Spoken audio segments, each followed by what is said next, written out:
Friends, നമ്മളിന്ന് ബ്രേക്ക്ഫാസ്റ്റിന് പുട്ടാണ് ഉണ്ടാക്കിയത്. രുചിയും അതുപോലെ ഹെൽത്ത് ബെനിഫിറ്റ്സ് ഒക്കെ വളരെയേറെ ഉള്ള റാഗി പുട്ടാണ് നമ്മൾ ഇന്ന് ഉണ്ടാക്കിയത്. പിന്നെ അതിൻ്റെ കൂട്ടത്തിൽ കഴിക്കാൻ വേണ്ടിയിട്ട് നമുക്ക് ഏത്തപ്പഴം പുഴുങ്ങിയതും ഉണ്ടായിരുന്നു.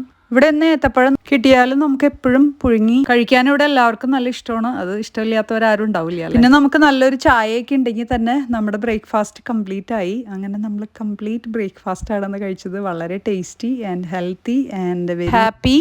പണ്ടൊക്കെ എൻ്റെ ചെറുപ്പത്തിൽ എല്ലാ ദിവസവും തന്നെ ബ്രേക്ക്ഫാസ്റ്റിന് പുട്ടിൻ്റെ കൂടെയാണെങ്കിൽ വെറൈറ്റി കോമ്പിനേഷനും ഉണ്ടാവും എല്ലാ ദിവസവും. പുട്ടിൻ്റെ കൂടെയാണെങ്കിൽ ഏത് കറി, മുട്ടക്കറിയോ ചിക്കൻ കറിയോ അതുപോലെ കടലക്കറി, എല്ലാ കറികളും നമുക്ക് ഇഷ്ടമായിരുന്നു. അതുപോലെ പഴമായാലും നമുക്ക് ഇഷ്ടപ്പെടുമായിരുന്നു. പിന്നെ ഇതൊന്നും ഇല്ലെങ്കിലും കുറച്ച് നെയ്യ് ഒഴിച്ചിട്ട് കുറച്ച് ഉള്ളി ചതച്ചിടും അമ്മച്ചി. എന്നിട്ട് അതിൻ്റെ കൂടെ കുറച്ച് മധുരവും കൂടി ഇട്ട് കഴിഞ്ഞാൽ ഭയങ്കര സൂപ്പർ ബ്രേക്ക്ഫാസ്റ്റ് ആയിരുന്നു. അന്നൊക്കെ അരിപ്പൊടിയുടെ പുട്ട് മാത്രമാണ് ഞാൻ കഴിച്ചിട്ടുള്ളൂ. ഇന്നിപ്പോൾ മാർക്കറ്റിൽ പല വെറൈറ്റി പുട്ടുകളൊക്കെ ഇറങ്ങുന്നുണ്ടെങ്കിൽ പോലും ആ ഒരു പുട്ടിൻ്റെ രുചി ഇന്നും നമ്മുടെ നാവിൽ നിന്ന് പോയി. പിന്നെ പുട്ടിന് നമ്മുടെ ജീവിതത്തിൽ ഇത്രയും പ്രാധാന്യം ഉണ്ടെന്ന് നമ്മൾ ഇപ്പോഴാണ് അറിയുന്നത്. ഇപ്പം നമുക്ക് പുട്ടൊന്നും ഉണ്ടാക്കാനായിട്ടൊന്നും നേരമില്ല. പുട്ട് വളരെ പെട്ടെന്ന് തന്നെ ഉണ്ടാക്കാവുന്ന സാധനമാണെങ്കിൽ പോലും.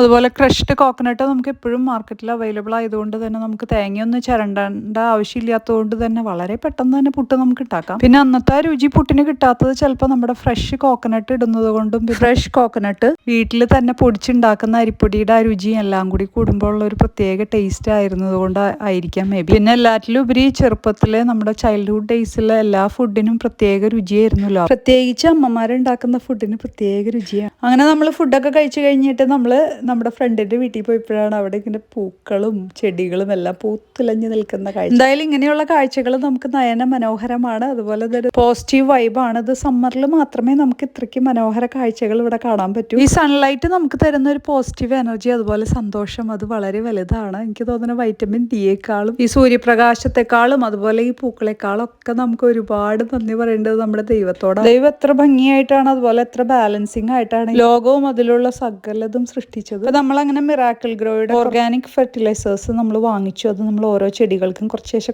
ഇട്ട് കൊടുത്തു. ഇതൊക്കെ ഈ ചെടികൾക്ക് കിട്ടുന്നുണ്ടോന്ന് അറിയില്ല. പുല്ലുകളാണ് ഏറ്റവും കൂടുതൽ ഇവിടെ മുളച്ചത്. നമ്മൾ ഇത്രയൊക്കെ ടേക്ക് കെയർ ചെയ്തിട്ടും പുല്ലുകളാണ് ഏറ്റവും കൂടുതൽ കരുത്തോടെ വളരുന്നത്. അതല്ലെങ്കിലും അങ്ങനെയല്ല, special people, special plants, animals എല്ലാം എണ്ണത്തിലാണെങ്കിൽ ഡെയിലി കെയർ എക്സ്പോഷർ ഒക്കെ അതിന് വേണ്ടി വരും. പിന്നെ എല്ലാറ്റിലും ഉപരി ദൈവത്തിന്റെ ഒരു കയ്യൊപ്പും കൂടി ആകുമ്പോൾ അതിന് പ്രത്യേക ഒരു സൗന്ദര്യം കൈവരും. ഇപ്പൊ നമ്മുടെ ചെടികളൊക്കെ അങ്ങനെ വളർന്നുകൊണ്ടിരിക്കുന്നു. നമ്മുടെ ചെടികളൊക്കെ പെട്ടെന്ന് തന്നെ പൂക്കളും ഫലങ്ങളൊക്കെ ഉണ്ടാവുന്നതാണ് നമ്മുടെ ഒരു പ്രതീക്ഷ.